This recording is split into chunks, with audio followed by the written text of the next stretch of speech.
ID will be passed in as a argument to this function, so I'll just use a video ID parameter, and PHP will automatically take the $video ID and put in the argument that I passed in to this function.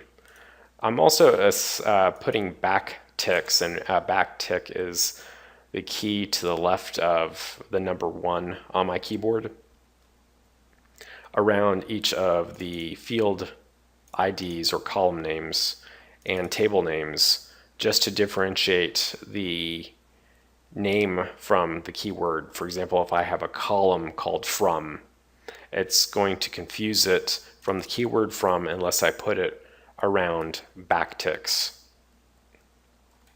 So that's my SQL statement. I'll run it through the query function, and it won't actually return me all 3 results right away. It will return me a reference to these results. So I'll assign results to what this returns. And if there are no errors, what I'll do is assign row equal to, and I'll set equal to MySQL I underscore fetch, which will fetch the first record from the database or row from the database. And I want to put it into an associative array, and I'll use underscore ASSOC, and I'll give it the result reference. And after I'm finished using the reference, I want to free the reference from the database. I'll call it MySQL I underscore free underscore result, and I'll give it the results variable. And just to see what this returns, I'll do a print R on $row, and I'll call retrieve comments with a video ID of 20. So I'll try now in my web browser calling video.php. Displays an array,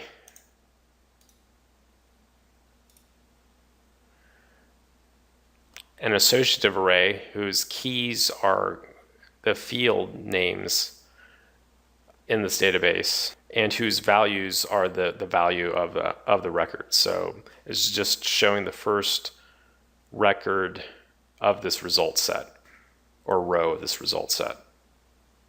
Now, if it doesn't display for you, for example, if I mistyped a column name, and if you refresh it, it doesn't do anything, what you can do is that when you check for errors, you can add in that else clause. And in here, you can do an echo on MySQL I underscore error and give it the link to the database. And when I refresh it, and I call the function correctly, which is MySQL I underscore error, it'll tell you what exactly it's complaining about. And here it's saying that there's no column called create at, because I called it created at. Now I want to retrieve the other results from the database, and I'll need to put this into a while loop. So I'll do row is not null. It will return null if there are no records left to retrieve, or there are no results, or if potentially there was an error. So I'll take my current result, or row, and add it to my comments array, and I'll tell it to fetch the next row.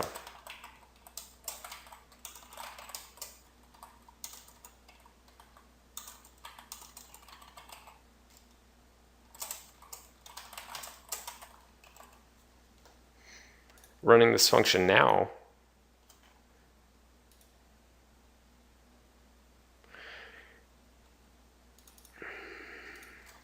which I would have to do a print R on this function.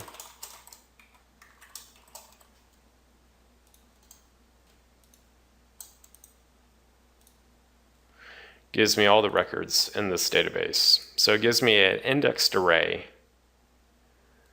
whose values are an associative array of the field name and its value. So I have a message and the time it was created at, and I have 3 of those records, which matches the number of rows in this results set. Now it would be useful to print this out in HTML instead of just doing a printer on it, so I'll create another function called display comments, which will accept a parameter of comments. And in here I'll just do an echo, and I'll create a div, which stands for division, and I'll give it a CSS class of comments, and CSS stands for cascading style sheets. And I'll give it a closing div tag. If the comments are an array,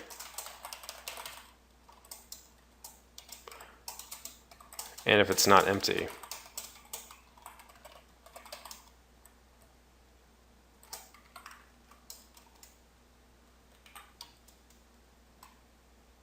Well, actually, I don't need if it's not empty. I'll go and print out what the comments are.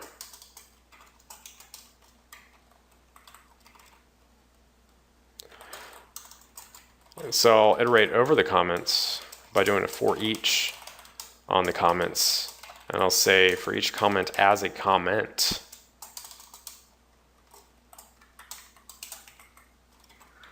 I'll write another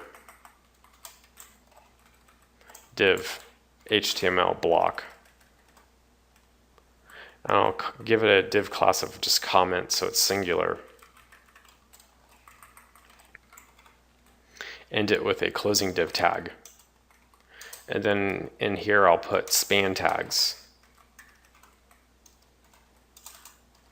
And the difference between a div tag and a span tag is that div tags are block level elements and span tags are inline level elements. And inlines, they don't create hard return, kind of like it's like a similar function as a hard return on it. It allows other elements to appear to the right of it. By default, div elements will take the HTML elements and put them down below it. So I'll do a span class of published at,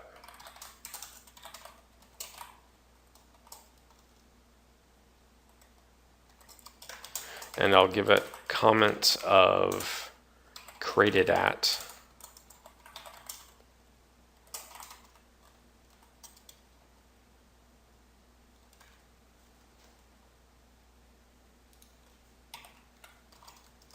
close the span tag. And I'll also do the same for the message itself.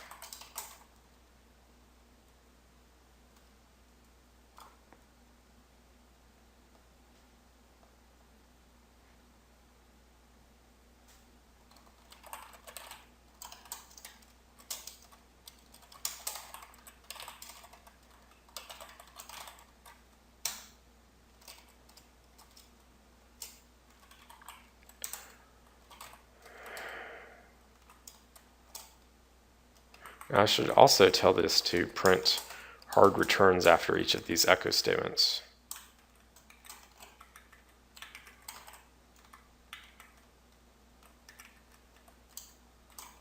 I should say new line, because that's technically what it is.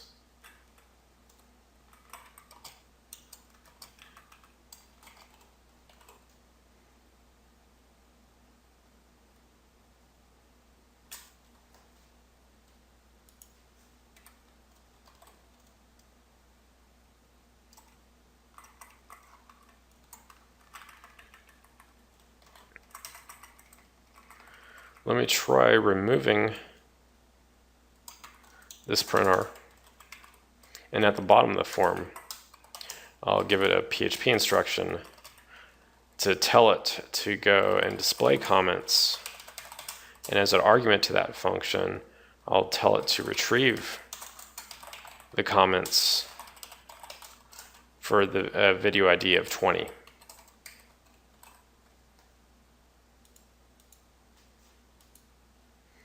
And I'll try refreshing the page.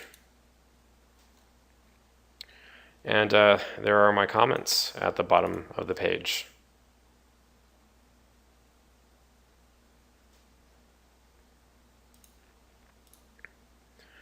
So in the next video, I'll handle making these timestamps a little bit more friendly to look at, because you also have to keep in mind that other people in other parts of the world could be staring at your timestamp, and these timestamps are just specific to my time zone. So if there's another person in the other part of the world, it wouldn't make really much sense to them, and a lot of times they'll either put it in your time zone, or another trick to do is say, well, they left this comment 3 days ago or a month ago or so forth. So I'll look into that in the next video, and also consolidating some of these database connection functions so they don't grow out of control. That's it for this video. Thanks for watching.